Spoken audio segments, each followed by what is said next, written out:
What is going on, lads, and welcome back to FIFA 15 Then and Now, where yesterday on the Real Madrid one, I promised you guys that if you smash the like button, I will bring you Barcelona, and you guys went mental, so here it is for you guys. And if you do enjoy it, once again, I think I'm going to do an Arsenal next, although I am open to your suggestions down in the comment section, so pop them down there. If, again, we could smash 3,000 likes, I will bring that for you guys in the next few days. So if you do want to see that and you are enjoying the series, make sure you drop a like and make sure you subscribe as well. But we've already got the Barcelona team up, and it is mostly concept because I am not made of coins. I do have coins, but there's not really much point me going out and buying myself a Suarez and a Neymar and a Messi and stuff like that just for the sake of this video. If you do want to go and get any coins to use them to actually play with, there's a link down in the description to IG Sky. 100% reliable. I think on PS4, a million coins starts about £8, and then you get 5% off with the discount code AJ3 as well, which is just mental.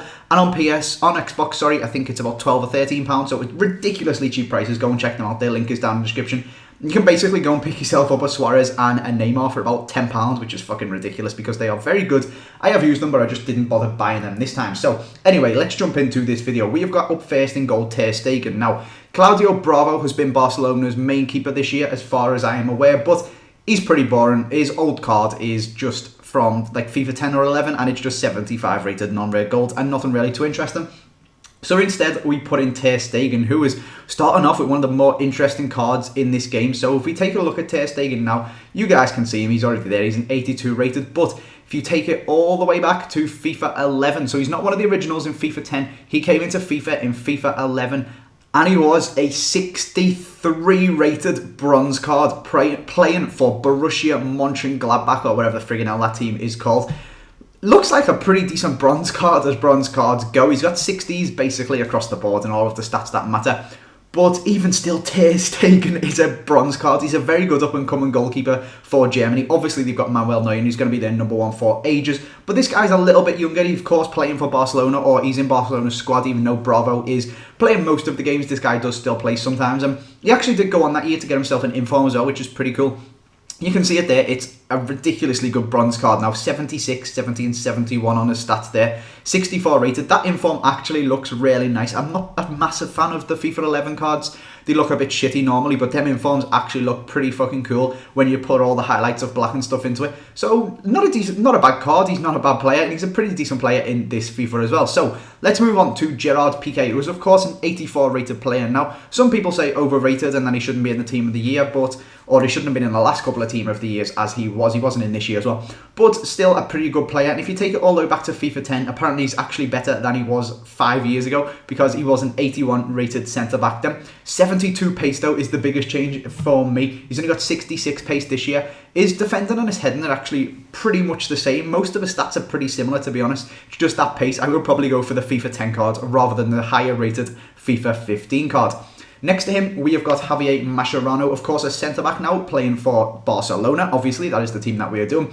But all the way back in FIFA 10, he was a centre defensive mid, and he was playing for Liverpool. So this is massive throwback, very, very old card. 78 rated CDM this guy was. He did actually go on to get himself an upgrade, an inform, a team of the season, a team of the year. I'm not too sure. You guys can see the card there. It's an 84 rated, but the cards are exactly the same. In FIFA 10, like you guys have just seen, FIFA 11, that was the first time they started using the black cards.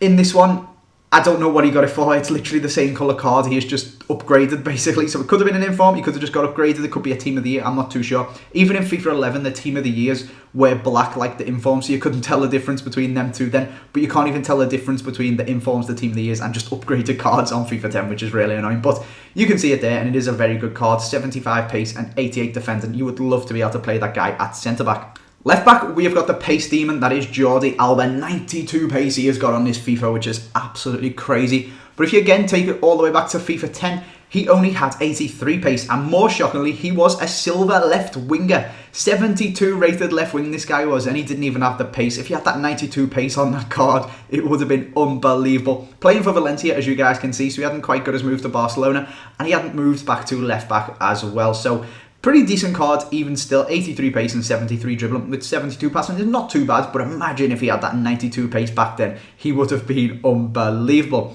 Over on the opposite side, we have got Dani Alves, one of the most undeserved team of the year players ever, this guy. Taken over this year by David Luiz, but he's always been high rated in FIFA, always getting team of the years in the other team of the years in years gone by. This year he didn't get one, but he's still 83 rated, which you could argue whether he deserves or not. But if you take it back to FIFA 10, he was 88 rated, which is crazy. Look at that card. 89 pace, 84 dribbling, 84 defending, and 85 passing. He's even got 70s in the other two stats as well, which is just absolutely unbelievable. And he would have been easily the best right back on the game. Absolutely crazy at defending with that rapid pace and good defending. And probably ridiculous going forwards with that passing. His crossing must have been about 90. In the midfield, up first, we're going to take a look at Iniesta, of course. He is 89 rated this year, and he got that 95 rated team of the year. But back in FIFA 10, he was only an 85 rated card. Still a very, very, very good card, actually. 91 dribbling and 90 passing on an 85. That is basically the same. It's actually better than his 89 rated card that he has got this year. So his stats are very similar, even though the card isn't rated as high. He's even got better pace, which is crazy. Maybe it's to do with that heading letting him down, and they think that centre mids need heading. I'm not too sure. But he did actually go on that year to get himself an 89 rated card, so it's now the same rating as his card now, but the stats are out of this world. 94 dribbling, 93 passing, 88 shooting, 85 pace is unbelievable. Them stats are comparative to his 95 team of the year this year, so EA didn't fuck about with their upgrades in the past. Unfortunately, they're a little bit shit this time. Like I've said in the past, it's not really worth buying an inform unless it's a second inform, or you just really wanted a black card because the stats are only ever going up 1 or 2. But they used to go mental in the past. Again, I can't tell what this is for or why you got this card, because it is just the same colour as his normal card. Could have been an upgrade, could have been a team of the year, could have been an inform. I haven't got a fucking clue. So let's just move on to Sergio Busquets, who we could have put in Rakitic, but again, his card is pretty boring and it isn't really too much different to his normal card. So we just went with Busquets because Busquets basically tends to play every game, I think, for Barcelona, because they need that whole midfielder.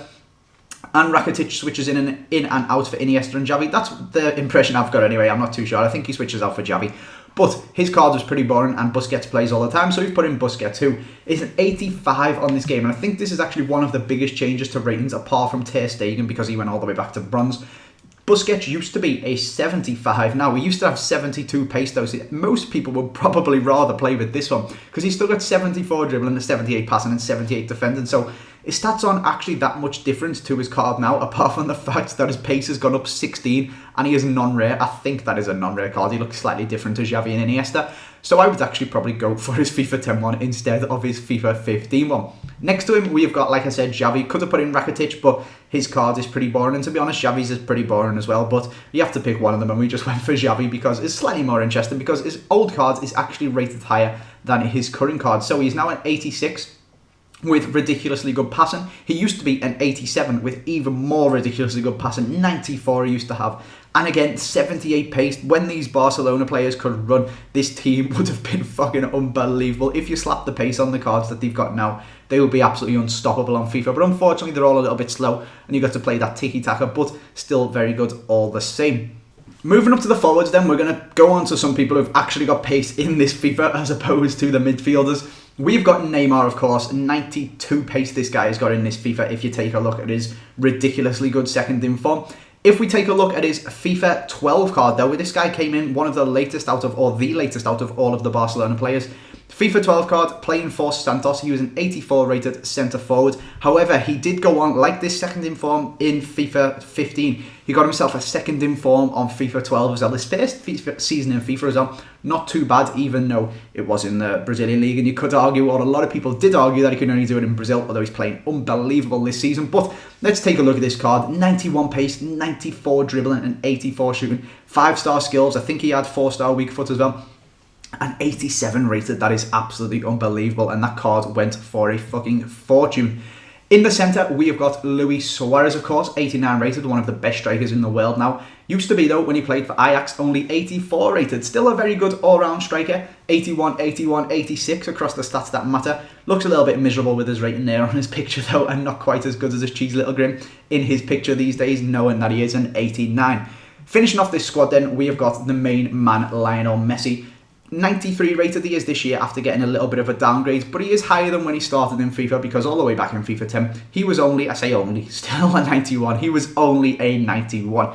94 pace and 96 dribbling, no, is actually better pace and equivalent dribbling as what he's got now. His shooting and his passing are lower though, which is probably why his card is a 93 this year. And he actually used to be a right wing, which I probably wouldn't mind on this FIFA actually. Barcelona don't have a decent right wing to put into a squad. They've got Pedro and they've got Neymar. Pedro if you want to go cheap, Neymar if you want to go expensive for left wing.